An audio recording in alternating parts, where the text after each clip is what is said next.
le Seigneur rajouta 3000 âmes. On voit ce chiffre, on se dit, wow, cool, 3000. Mais c'est 3000 personnes qui étaient rajoutées ce jour-là. Et c'est simplement tellement bon de voir ça. Et vous savez, on a tous une mission ici sur Terre. Et j'aimerais nous parler aujourd'hui de quelque chose qui est typiquement marseillais, mais au même moment pas trop marseillais. Pour ceux qui sont en ligne avec nous, ne vous inquiétez pas, ça concerne même les hors marseillais. En fait, qui ne veut pas réussir dans sa vie? Qui se dit, moi j'aime l'échec? Peu importe comment tu définis ton succès. Il y a des personnes qui définissent leur succès dans leur travail, dans leur famille, dans leur relation amicale, dans leur succès à l'église, peu importe comment tu définis ça, peu importe comment tu définis le succès.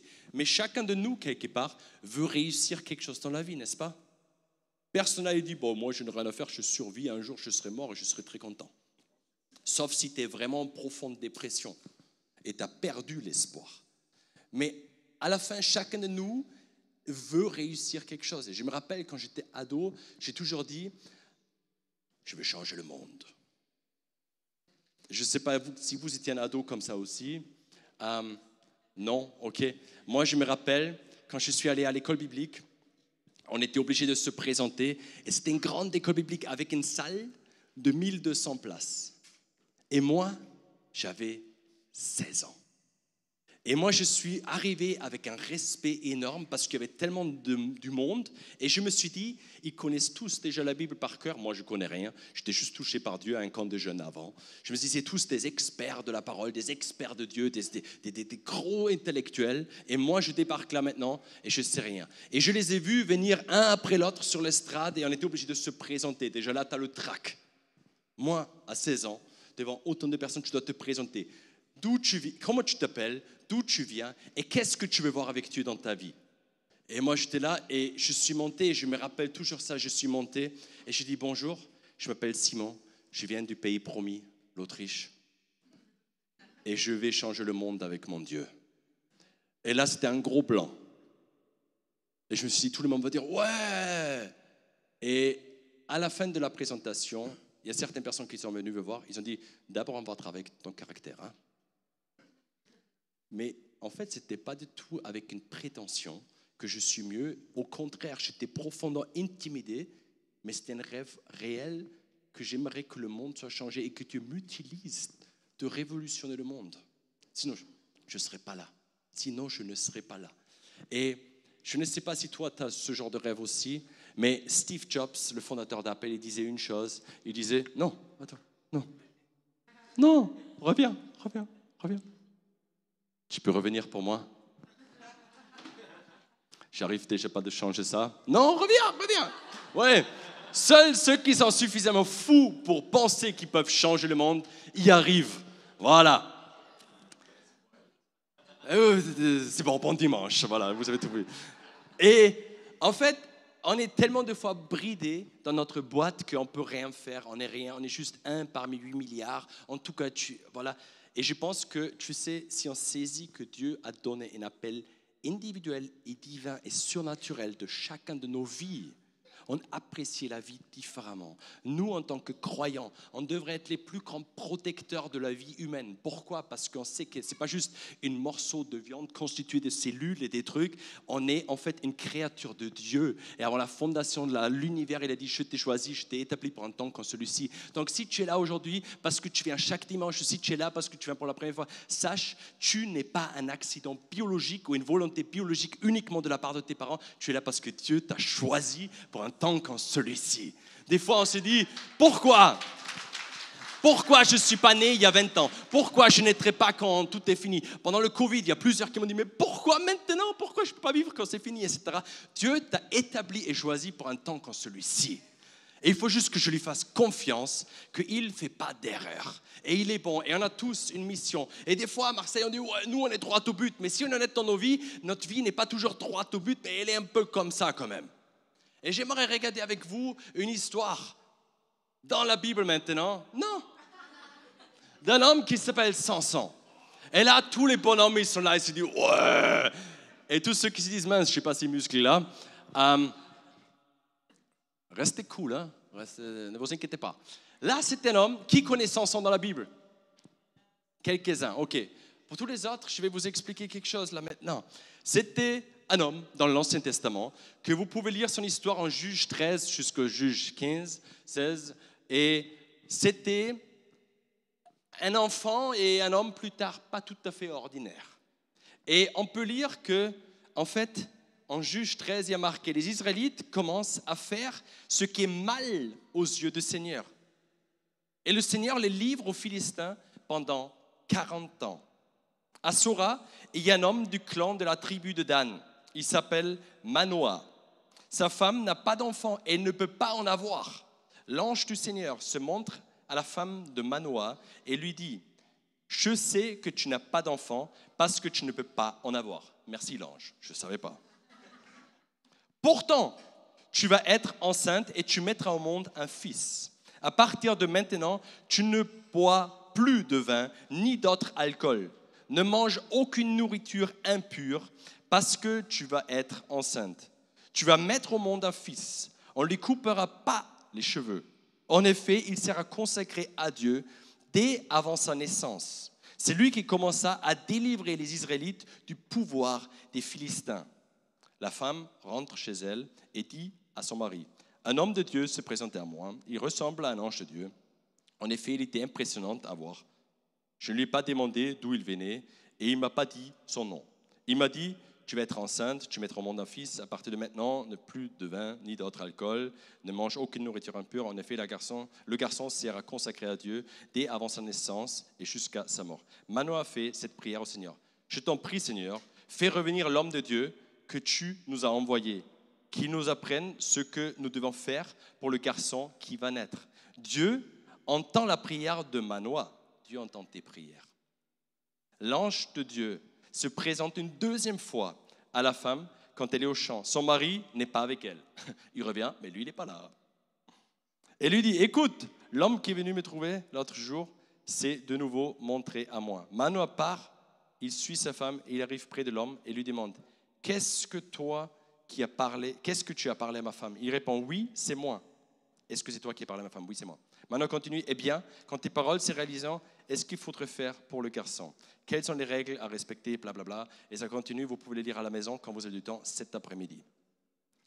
Et il y a cette histoire d'un couple qui ne pouvait pas avoir d'enfant, d'un couple qui a vécu 40 ans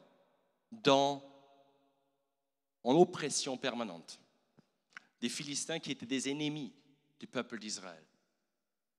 À cette époque-là, je ne sais pas si vous connaissez entre autres l'histoire de David et Goliath. Ce qu'on faisait, c'est les ennemis des Israélites, ils ont toujours fait, c'est quand il y avait le temps de la récolte, et avec Gédéon pareil, ils sont venus et ils ont pris toute la récolte pour les voler. Donc tu travailles dur et à la fin, il n'y a rien qui te reste. Tu connais ça? En France, on dit des fois, c'est les impôts. Mais je t'assure, ils n'ont pas pris 20%, ou quoi, ils ont pris beaucoup plus. Ils ont pris tout simplement. Et là, il y avait 40 ans de misère, 40 ans de guerre, 40 ans d'humiliation, 40 années d'oppression et de guerre. Et là, Dieu donne une promesse à un couple qui est stérile et qui dit, je vais envoyer un sauveur. Est-ce que ça nous rappelle là quelque chose? Jésus, c'est un peu exactement la même chose. Hein? Mais là, on est dans l'Ancien Testament et là, ils disent, ok, on va l'appeler Samson plus tard, vous pouvez le lire. Il y a juste 3 conditions. Pas toucher ce qui est mort, rester pur au niveau de la nourriture et pas d'alcool et pas couper les cheveux. Alors aujourd'hui, j'aimerais qu'on apprend qu'on ne se coupe plus jamais les cheveux. Pour tous ceux qui sont chauves, ça va être compliqué. On ne boit plus jamais d'alcool, c'est difficile en France, n'est-ce pas? Non. En fait, il y a quelque chose derrière. Et j'aimerais nous expliquer ça. Samson qui était appelé pour libérer un peuple. Et tu sais quoi? Imagine-toi, tes parents ne pouvaient pas t'avoir. Et tu es la réponse à des prières. Et tu es, parce que Dieu t'a voulu, avec une cause, une vocation sainte et sacrée, libérer ton peuple. Et tu sais quoi? chacun de nous est appelé de libérer son peuple. Ce n'est pas juste une histoire avec un gars musclé de l'Ancien Testament, une mythique que tout le monde connaît dans toutes les religions différentes. En fait, c'est chacun de nous est là et appelé pour libérer ses proches, libérer son entourage, libérer ceux qui sont opprimés. Et la seule chose qui reste à faire, et là tu peux mettre le premier, c'est rester dans sa vocation. Tu as une vocation, tu as un appel de Dieu. Qu'est-ce que s'est passé? Samson a été choisi par Dieu, et là, qu'est-ce qu'il fait? Il grandit et il voit Dieu la première fois agir, la Bible nous dit. Il voit Dieu agir. Et là, il s'est dit, tiens, je vais à Gaza. Et là, il tombe amoureux d'une femme philistine. Parce qu'ils étaient apparemment plus belles que celles d'Israël. Et il rentre chez son père et il dit, j'ai trouvé ma femme. Et lui, il dit, tu ne peux pas prendre une de chez nous et pas une de l'ennemi, parce que c'était des ennemis. Et il dit, elle me plaît bien. Donc poussé par l'envie et pas par consécration. Combien de fois on peut dire ça? Non mais quel malade, pourquoi il fait ça? Il prend une femme de l'ennemi, mais c'est un plan, mais on le sait, etc. Mais si on est honnête avec nous, combien de fois nous-mêmes, on se dit, non mais ça va, c'est juste un petit détour, t'inquiète pas. Et combien de fois j'entends dire des personnes, j'ai fait un arrangement avec Dieu. Tu crois que Dieu fait des arrangements avec toi? Pardon de parler comme ça, mais Dieu, il est Dieu, tu sais. Et Dieu, il est pareil pour tout le monde. Pour tout le monde. Et des fois, on aime qu'on fait rentrer Dieu dans notre boîte de notre vie. On dit, moi j'ai mon Dieu, mais ça, c'est pas théologiquement correct. Moi, je rentre dans le plan de Dieu. Je dis pas, ok, au ciel comme sur ma terre, je dis sur la terre comme au ciel. Ça veut dire les règlements du ciel s'adaptent dans ma vie. Et uniquement que j'ai compris ça et que je reste dans ce que Dieu, il veut pour moi, je vois les bénédictions découler de ma vie, en fait. Et des fois, on se demande pourquoi Dieu ne fait rien dans ma vie, pourquoi je ne suis pas là. Demande-toi si tu es dans ta vocation. Ou s'il y a des trucs où en fait tu es parti un peu par toutes sortes d'excuses. Toutes sortes d'excuses. J'ai parlé dernièrement avec une personne, elle me disait, oui, Dieu m'a appelé ici. Je dis, pourquoi tu as déménagé alors? Oui, c'était pour les enfants. Je dis, comment pour les enfants? Et c'est très honorable. On suit les enfants pour les études, on fait ça. Il dit, oui, je sais que Dieu m'a appelé ici, je devrais rester. Mais bon, je voulais accompagner ma fille, donc j'ai déménagé. Et je dis juste, mince, si tu sais que Dieu t'a appelé quelque part, pourquoi? Pourquoi? Et il y a toutes sortes de raisons qui peuvent nous pousser des fois à faire en fait des choix où on ne vit plus dans notre vocation. Mais j'aimerais te dire quelque chose. Ne vends jamais ta vocation. Ne la vends jamais. Il y a des personnes, ils se disent après certaines années de souffrance, ouais, j'en peux plus, j'en ai marre, etc. Sache, il y a toujours une lumière au bout du tunnel. Et Dieu redonne. Il dit, ceux qui sèment avec des larmes vont récolter avec joie. Nous obtiennent comment? Au travers de la persévérance. Pas juste en mode, ah, j'ai plus envie, c'est bon, j'échange de trucs. Non. Dieu nous apprend la patience et la persévérance pour obtenir la couronne de la vie, pas juste dans l'éternité, mais aussi déjà ici. Et j'aimerais t'encourager ce matin, ne quitte jamais ta vocation. Si tu es là aujourd'hui et tu dis, mais je ne sais même pas quelle est ma vocation, ce n'est pas grave. En fait, tu peux juste faire ce qu'aujourd'hui te semble bon dans ton cœur aujourd'hui pour Dieu, jusqu'au moment où tu découvres en fait qu'est-ce qu'il a pour toi. Mais il y a aussi des personnes au milieu de nous et tu sais que Dieu il a parlé dans une situation précise, dans une décision peut-être pour ton boulot, peut-être pour ton choix de partenaire, peut-être pour l'avenir ou ce que tu devrais faire, peut-être pour un engagement dans la ville, en politique, quelque part ici à l'église, mais tu hésites. Et j'aimerais te dire quelque chose, pour rien au monde vends ta vocation. Si tu crois en toi-même ou pas, sache que Dieu croit en toi parce que tu es là pour ça. Tu as une vocation, ça ne la vends jamais. Tu sais, il y a des personnes, Judas, il a vendu Jésus, pourquoi? Pour 1 mois de salaire. Pour 1 mois de salaire. Marie, elle a déversé un parfum qui coûtait 1 année de salaire. Et Judas, il dit, oh, wesh, on aurait utilisé l'argent pour donner aux pauvres. Que dalle, tu as vendu ton sauveur pour 1 mois de salaire. Il n'a pas pensé aux pauvres, il a pensé à lui. Une adoratrice a donné 1 an de son salaire pour Jésus parce qu'il dit rien n'est trop précieux. Et Jésus il est là et dit laisse-la faire, c'est très bien. Et Judas, il a vendu Jésus pour 1 mois de salaire. Ne vendons jamais Jésus pour peu importe quelle raison. Soyons clairs. Et je pense que dans notre société, tu sais, on doit toujours faire des compromis, mais ne fais jamais de compromis dans ta relation avec Jésus. Si tu veux voir ce qu'il t'a promis, ne fais pas de compromis dans sa relation avec toi, même si c'est des fois compliqué. Même si c'est des fois compliqué. Je vais vous raconter quelque chose qui est personnel, mais où j'étais obligé de prendre un choix. Je suis parti 2 ans à l'école biblique. Quand je suis revenu en Autriche, j'ai annoncé à mes parents que j'ai trouvé ma femme, Daria, et que je veux aller la visiter à Marseille. Et je veux vivre à Marseille. Indépendant de ça, mon père, il a fait une crise cardiaque. Pas parce que je lui ai annoncé, il y avait une autre raison, il s'est fait opérer et pendant l'opération, il a fait une crise cardiaque. Et il était à l'hôpital et je l'ai visité et j'avais mon billet de train déjà réservé. À l'époque, on a pris le train pour venir à Marseille, 23 heures de l'Autriche jusqu'à Marseille. Bref, et j'étais à l'hôpital et il me disait, Simon, s'il te plaît, ne va pas à Marseille. Reste ici. Et j'étais là et j'ai dit à mon père, papa, je t'aime de tout mon cœur, mais je sais que Dieu il veut que j'y aille. Et je suis parti. J'ai pleuré des heures dans le train parce que je voulais juste le soutien de mon père. Et à ce moment-là, je ne l'ai pas eu, mais je suis allé. Des semaines plus tard, quand j'ai revu mes parents, mon père m'a dit, Simon, je suis tellement désolé pour ce que je te dis. Je sais que Dieu il est dans l'affaire et je vais toujours te soutenir.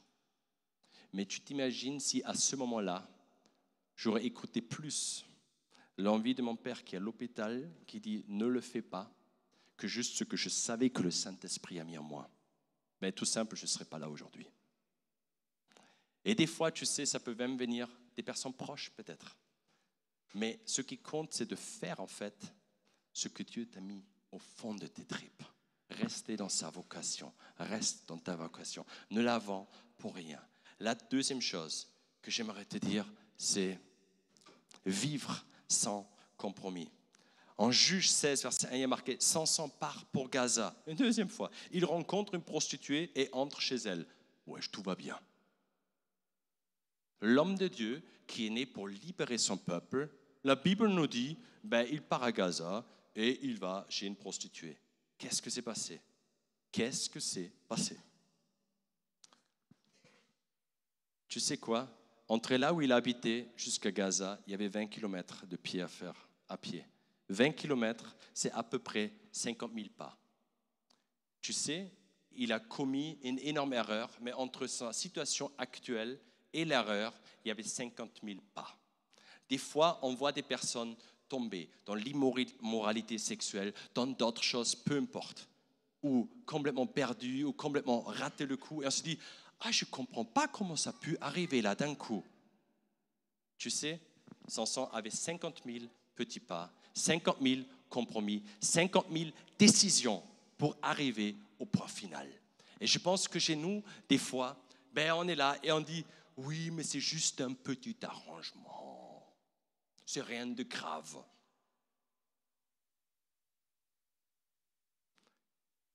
Une fois, j'ai parlé avec un homme.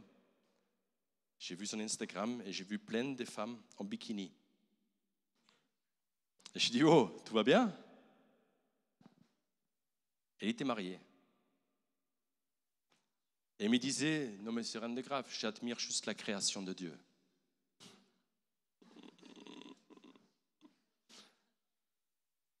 Je ne dois pas être prophète pour te dire que ça c'est un pas dans une certaine direction. Et tu sais quoi?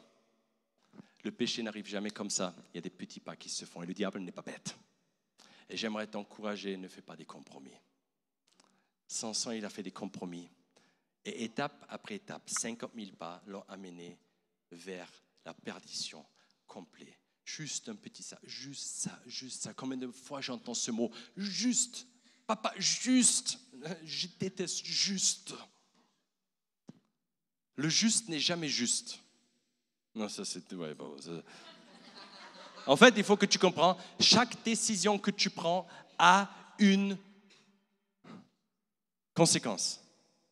Bon ou mauvais. Tu t'imagines? Chaque fois quand tu es à McDo et tu prends un double, non ça n'existe pas, un double Big Mac, mais un Big Mac et 2 desserts, il y a une conséquence dans ton corps. Moi, je l'assume des fois. Et même, je prends un deuxième burger avec parce qu'il faut bien nourrir un gars musclé comme moi. Voilà. Mais peu importe, chaque décision a une conséquence. Tous. Et il faut juste que je sache, est-ce que je suis prêt de le subir ou pas? Mais il n'y a aucune décision dans ta vie sans conséquence. Aucune. Et ça, il faut que je sois conscient. Sans, il se dit, oui, t'inquiète, je vais gérer. Je regarde juste. Il y a des hommes ou des femmes qui disent des fois, ah non, mais moi, ça me fait du bien, un peu Jésus aussi, il était avec les pécheurs. Moi, je suis juste là pour... je touche pas, t'inquiète. Je peux te dire quelque chose, la Bible me dit, cours quand il y a la tentation.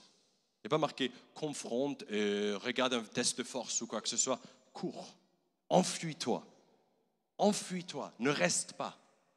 Et je pense que ce que j'aimerais nous partager, si nous voulons voir, et on désire tellement voir, que chacun de nous ici puisse expérimenter la plénitude de ce que Dieu a préparé pour nous.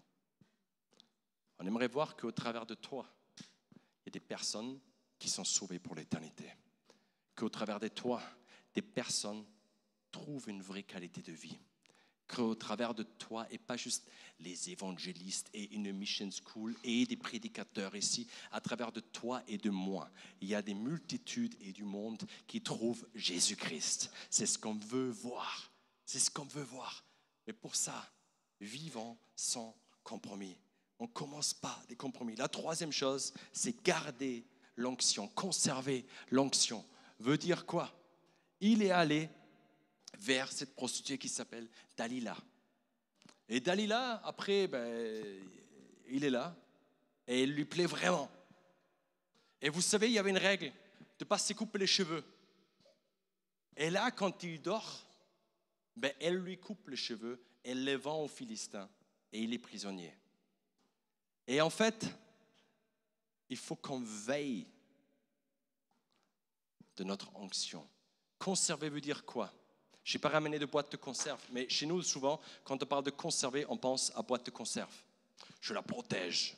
Je me protège, je m'enferme dans ma chambre et je ne vois plus personne comme ça, je n'ai plus de tentation, etc. Ce n'est pas du tout ça. Quand la Bible parle de conserver, ça parle de développer.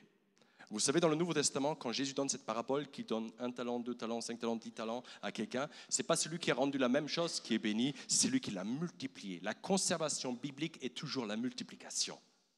Ce n'est pas juste, ok, je l'ai reçu, mais je le garde pour moi, je m'enferme. C'est de multiplier ce que Dieu m'a donné.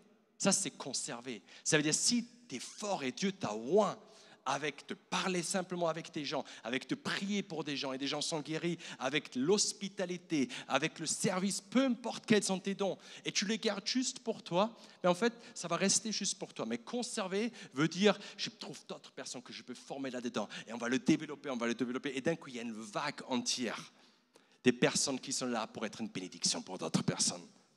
Conserver veut dire développer l'onction que Dieu nous a donnée. Et on a tous été oints. Pourquoi? Luc 4, verset 18, annoncer une bonne nouvelle aux pauvres.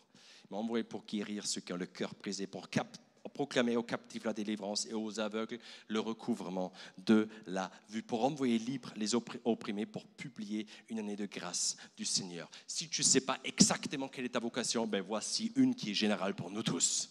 Là où nous sommes, nous pouvons appliquer cela. Gardons l'onction que Dieu nous a donnée. Là, c'était dans les cheveux. C'est presque ridicule de penser ça. La Bible nous le dit. Ne te laisse pas couper les cheveux. Spirituel. Lui, il savait, il y avait 3 choses. Pas d'alcool, pas toucher ce qui est mort et pas se couper les cheveux. C'est pas si compliqué que ça, non? Là, il a perdu toute force pour un plaisir uniquement charnel. Il a perdu tout. Et des fois, on ne se rend pas compte combien, pour un court moment de plaisir, peut avoir un impact pour le reste de notre vie. Et c'est tellement dramatique, tellement triste et tellement bouleversant de voir cela des fois. Et je pense que Dieu, il pleure aussi de ça, parce qu'il nous a équipés d'un appel et d'une onction sacrée. Et la quatrième chose, c'est quoi? C'est de revenir, en fait, aux bonnes priorités. Samson, c'était dramatique. Il faut imaginer, on lui a coupé les cheveux. Qu'est-ce qui s'est passé? Il a perdu sa force. Dans la Bible, vous pouvez le lire vous-même, Samson est un homme, apparemment, avec ses mains, il a déchiré un lion.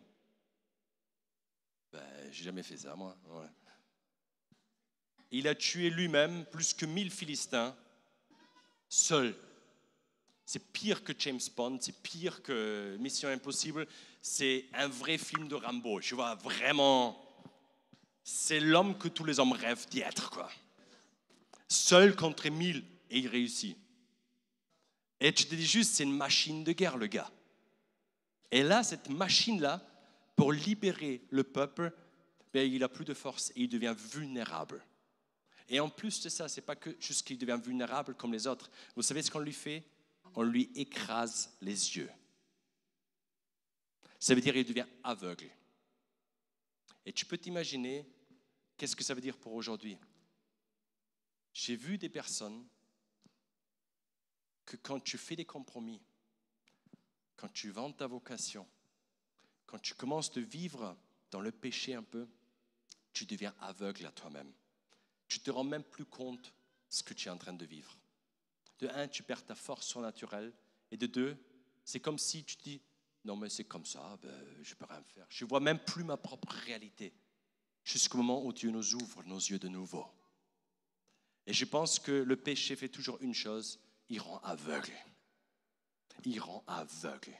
Mais Dieu ne veut pas que nous marchions comme des aveugles, il veut que nous voyions et que nous partageons la lumière visible. Et là, il est là, Samson, et il sait qu'il a complètement raté le coup. Il sait qu'il était né pour libérer, après 40 ans, 40 années, dans tout un peuple d'esclavage et d'oppression. Il sait qu'il est là pour libérer. Ses parents lui ont rabâché les sacrifices que ses propres parents ils ont fait pour lui.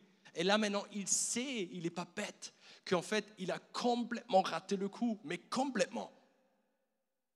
Il est là et il sait qu'il est en prison, il n'a plus de force, il n'a plus des yeux, il n'a plus rien. Et ce n'est plus le grand libérateur, c'est la honte et on l'a appelé comme mascotte. Ils l'ont utilisé pour jouer avec lui. Et il est devenu un clown, la Bible dit. Le gars ridicule pour lequel on se moque.